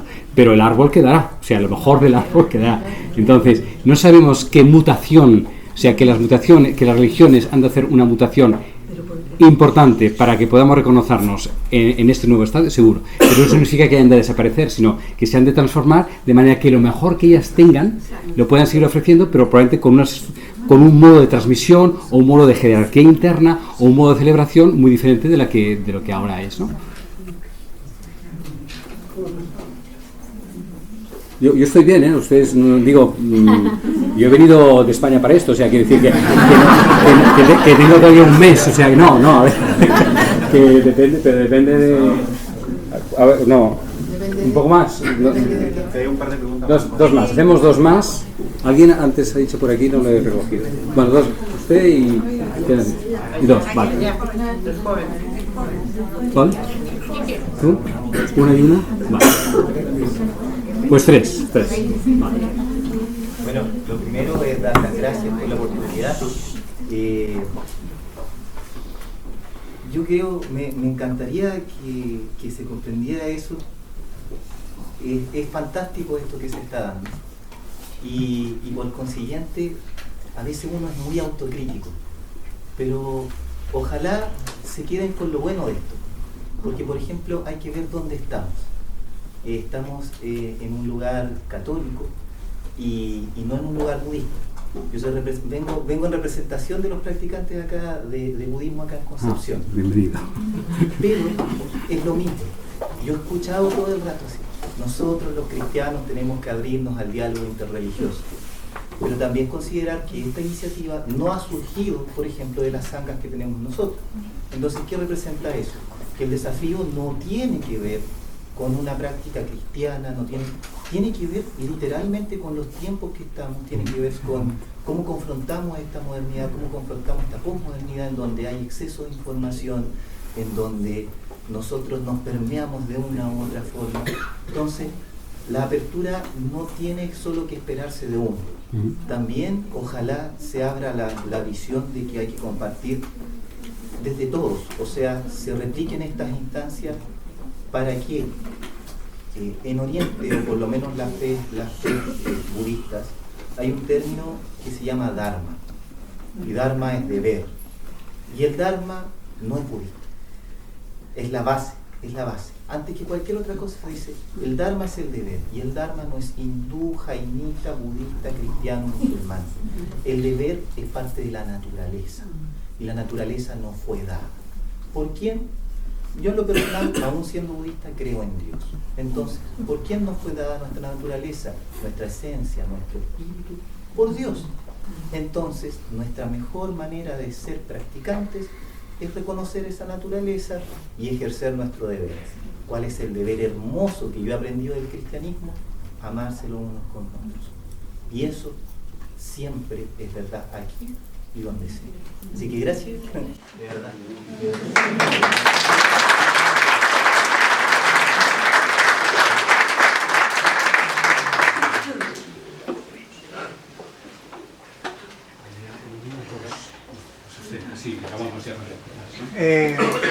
Muchas gracias. Yo creo que a todos, bueno, otra vez gracias. A todos nos deja mucha paz tu diálogo. Y me hacía mucho sentido porque yo igual conozco a varios católicos, yo soy católico, y yo mismo he pasado por momentos así como decir que no, es que solo los católicos somos buenos, y como que uno se cierra, ¿no? Bueno, pero después Dios va mostrando que su realidad es mucho más grande. Pero bueno, me hizo mucho sentido. La pregunta va que ahora en esta realidad que estamos viviendo tan globalizada, que todo está en Instagram, que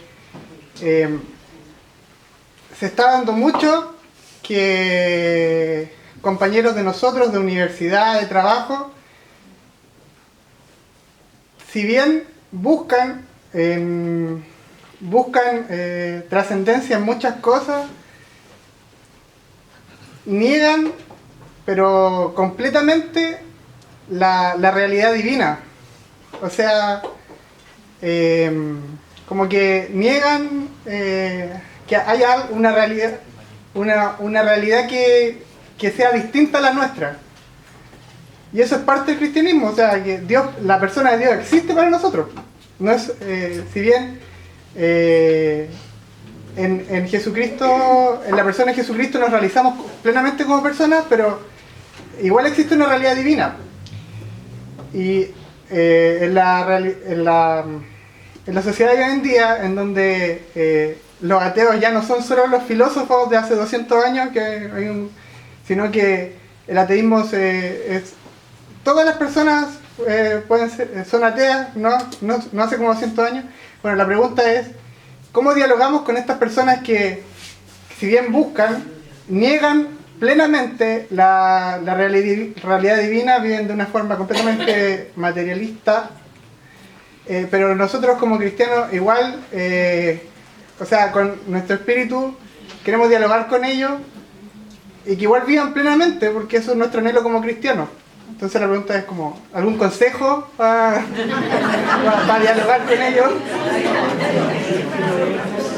cómo para abordarlo, como un consejo desde la antropología. A ver, mientras nuestra creencia en Dios es en un ser separado de la realidad, se crea una dualidad. O creemos en Él, o sea, o podemos creer en Él sin realidad, y entonces el escapismo, o podemos creer solo en la realidad y sin Dios, y entonces nos quedamos sin altura, ¿no? Si entendemos que la realidad, que lo que vivimos todos tiene diferentes grados de profundidad, ¿no? Y que Dios está en el corazón de lo que es y de lo que vivimos, y el camino hacia una persona, muchas personas son ateas de una determinada imagen de Dios, ¿no? Son ateas de determinadas ideas de Dios, ¿no? Pero de ese Dios, pero necesita un recorrido, porque antes hay un tiempo, ¿no? Yo creo que el ateísmo es un tiempo del proceso de fe, ¿eh? Es un proceso de maduración, ¿eh? Es un momento de negación de una determinada imagen de Dios para acceder a un Dios mucho más cercano a la realidad misma, ¿no? Entonces, en la medida en que cada persona vive, en la medida que nos vamos aproximando a lo real, en el corazón de lo real brota la fuente, pongámosle el nombre que le pongamos. Pero si le ponemos el nombre antes de que brote, quien por lo que sea tiene rechazo a eso lo negará. Pero lo que no negará es que, o sea, como cristianos lo que quiere decir es, o sea, la gran fuerza del cristianismo es la encarnación de Dios en Jesús, ¿no? O sea, lo que dice el cristianismo es profundísimo, digamos, ¿no? Es que en el corazón de lo humano está lo divino ya para siempre, es inseparable lo humano de lo divino. Por lo tanto, siendo plenamente humanos, alcanzarán con el nombre que le den, antes o después, esa profundidad que trasciende eso mismo que están viviendo. Pero para ellos, todavía, la palabra Dios o trascendencia es una separación, una alienación, un freno. O sea, todavía no está dentro suficientemente de lo que están viviendo. Si eso requiere tiempo. Hay una frase muy bella de Rilke que dice: a pesar nuestro, Dios madura. No es que madure Dios, los que maduramos somos nosotros. Entonces, maduran nuestras imágenes de Dios. El ateísmo contemporáneo es una fase de la maduración de la experiencia religiosa de la humanidad. Así es como yo lo creo.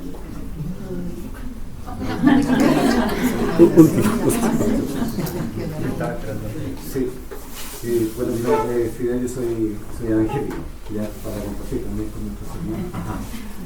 Acompañado también acá de pastor evangélico. En realidad, doy gracias a Dios por este momento. Ha sido un momento muy, muy cálido, muy espiritual. En realidad quería hacerle una pregunta que de alguna forma ya la respondió, que durante todo este rato le escuché hablar de nuestra intimidad con Dios, pero ya la respondió concretamente, y lo que me estaba dando vuelta era justamente el dualismo que vivimos, y que es una realidad. Qué bien. Ya, es una realidad. Nosotros vivimos un dualismo. Y no estoy hablando de los evangélicos, estoy hablando de los cristianos. Es decir, nuestro mundo sería distinto, ¿no? Si nosotros, y me encantó esa frase suya, de que a Jesús no lo conocemos. Y de hecho usted partió hablando acerca de Dios. Habló de Jesús como Dios. Y eso está muy internalizado en toda nuestra cultura cristiana. Entonces, hace falta ver a Jesús como Jesús de Nazaret. Siento que por ahí hay un camino que nos acerca más. Y el concepto de Jesús como Dios es un poco también por la tradición, por la historia, y lo que sabemos de Dios es lo que la Iglesia y nosotros, los evangélicos, compartimos la misma tradición cristiana. Compartimos los mismos pensadores, los mismos pastores, es decir, tenemos las mismas doctrinas. A veces yo me hago la pregunta ¿por qué estamos tan separados? De verdad, nosotros, San Agustín generó todo un cuento, estamos ahí. ¿Ya? Entonces, es una cosa como, es muy serio, pero real. ¿Ya? No, sí, sí. Yo tengo una casa grande también. No, así no tengo problema en eso, al contrario. Pero justamente aprovechando este espacio es como dije, como un agua fresca. Yo creo que tenemos tanta individualidad, la individualidad ha estado, hemos sido nosotros los cristianos los que fomentamos esa individualidad. Hay una frase, se me escapa, pensador, pero seguramente usted lo va a reconocer, la frase, el bien de las religiones, nos pongamos de acuerdo, habrá paz en el mundo. Cuando haya paz en medio de las religiones, Hans Kim, es jesuita, pero bueno, sí. No importa, sí. Podría serlo. El día que las religiones se pongan de acuerdo y haya paz entre las religiones, habrá paz en medio del mundo. Entonces, yo creo que tenemos que hacer toda una relectura, es como volver a repensar nuestra fe, quizás a escuchar más el corazón, más que la tradición. ¿Ya? Yo, por lo menos, mucho entrego, yo le enseño, compartimos con nuestros hermanos, que el tema de la doctrina, a veces más que orientarnos hacia Dios, pareciera que nos enfrasca en problemas pasados del siglo XV, XVI, y ahí estamos atrapados peleando, cuando la vida es lo que está en juego, mientras el mundo se deshace a pedazos, ya se está rompiendo el mundo, nosotros todavía estamos pegados en conflictos que ya nos pertenecen. Así que en ese sentido, en realidad, creo que usted prácticamente nos respondió, y para mí agradecerle y agradecer la invitación que se nos hizo, y ojalá esto continúe, y cuando quieran invitarnos, bienvenidos. Gracias, muchas gracias. Nosotros evangélicos, pues el evangelio es lo que seguimos todos, y católicos significa katajolón, segunda totalidad. Todos deseamos vivir que lo que vivimos incorpore la totalidad. Por lo tanto, todos somos protestantes, todos somos católicos, ¿no? Depende qué significado demos a las palabras, nos separan o nos acercan, ¿no? O nos unen. ¿Quieres la última? No, bueno, usted quería, tú o dos. Bueno, muy buenas noches. Buenas noches. Aprovecho igualmente de agradecer esta información, ayudarnos a abrir un poquito nuestra fe cristiana. Yo puedo, desde mi experiencia, bueno, yo soy católico y tuve hace mucho tiempo atrás, no hace mucho tiempo atrás, hace algún tiempo atrás, una relación con una chiquilla de otra fe. Ella era mormona, y lo cual siempre significó como, para mí, algo como una especie de choque, que gracias a Dios después lo fuimos viviendo cada vez más, de pasar de esa, como usted decía, de esa como de más debate, pasamos a diálogo. De lo dialéctico a lo dialógico. De lo dialéctico a lo dialéctico, y eso lo logramos. Más allá, bueno, finalmente igual terminamos nuestra relación, cada uno sigue su camino. Pero logré a su vez aprender mucho, y valoro muchísimo lo que ella me enseñó, el testimonio que ella me dio de su fe, y también yo creo que ella también valoró lo que yo pude compartir con ella. Si pudiste llegar a ese encuentro, a ese reconocimiento sin confusión que decíamos, ¿no? Pues a su vez, quiero también quiero concluir con una pregunta que está vinculada con un libro que actualmente estoy leyendo, o sea, ya terminé de leer, que es este, que se llama La fe de los cristianos, escrita por el monje benedictino Anselm Grün, que la verdad es un libro que a mí me ha encantado muchísimo. Y Anselmo en una parte dice, este monje dice que según él, el cristiano puede, no sé si dice debe, pero dice puede por lo menos entrar en una experiencia, por ejemplo, budista de una meditación, o por ejemplo, cosa que yo hago, que yo practico yoga, sin dejar de ser cristiano.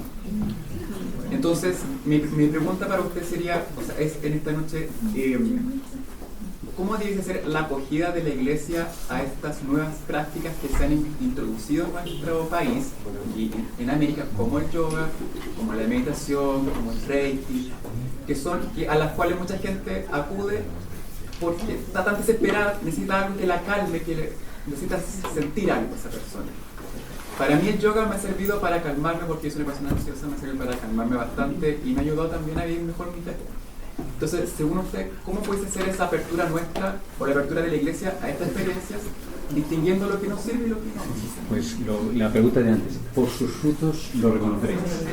Las prácticas que hagáis, si os dan fruto, adelante con la práctica. La práctica que no os da fruto, pues o sea, tener la mirada mucho más, no el prejuicio. El problema que tenemos es el prejuicio, y mucho del prejuicio nos viene del desconocimiento. El desconocimiento nos produce temor, y entonces ya lo demonizamos porque entonces si tenemos esa nueva inocencia, que no significa no tener discernimiento, discernimiento significa, como todo, tener el olfato o la capacidad para distinguir lo que me está ayudando o no, pero el final es por sus frutos. ¿Qué frutos está dando a mí esta práctica? Me está pacificando, abriendo a los demás, reconciliando, pues adelante. Si las marcas son mini marcas, en el sentido de que la marca fundamental es nació esto en el planeta Tierra, o sea, nos pertenece a los seres humanos. Las religiones son subtradiciones de algo mucho más profundo, que es el anhelo de la humanidad hacia lo divino, ¿no? Y todo lo que sirva para hacer ese camino. Entonces hay prácticas como los árboles. Hay árboles del desierto y árboles de la selva, y un árbol del desierto no puede nacer en la selva, no puede vivir en la selva, y pues lo mismo. Muchas de esas prácticas son buenas en un contexto y pueden dejar de serlo en otro contexto, entonces, por eso cada práctica pero hoy en día también, como vivimos en una aldea global, las prácticas se ponen. Entonces, lo que quiero decir es que requiere discernimiento, no prejuicio, y por sus frutos lo conoceréis. Bueno.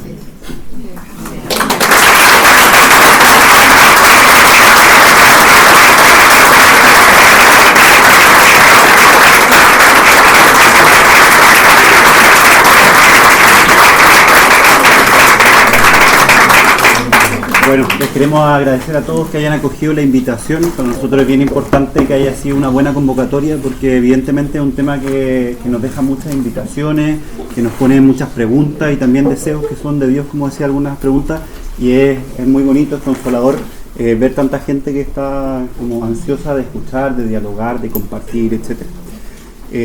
Después, dos avisos. El primero es que les vamos a enviar una evaluación, de manera que nos puedan ayudar si hay algo ahí que se pueda mejorar, evidentemente. Lo segundo es que hay una cajita fuera de aportes voluntarios, simplemente voluntarios, no necesitamos pagar los pasajes de España acá, ¿no? Aportes voluntarios va a estar afuera. Y bueno, y agradecerle a Javier por habernos acompañado esta noche, y de nuevo un aplauso, por favor.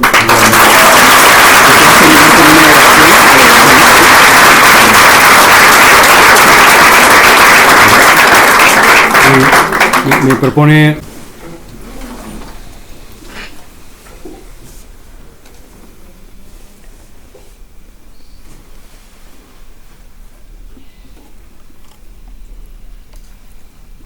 gracias, Señor, por este momento, este espacio de compartir, de escucharnos,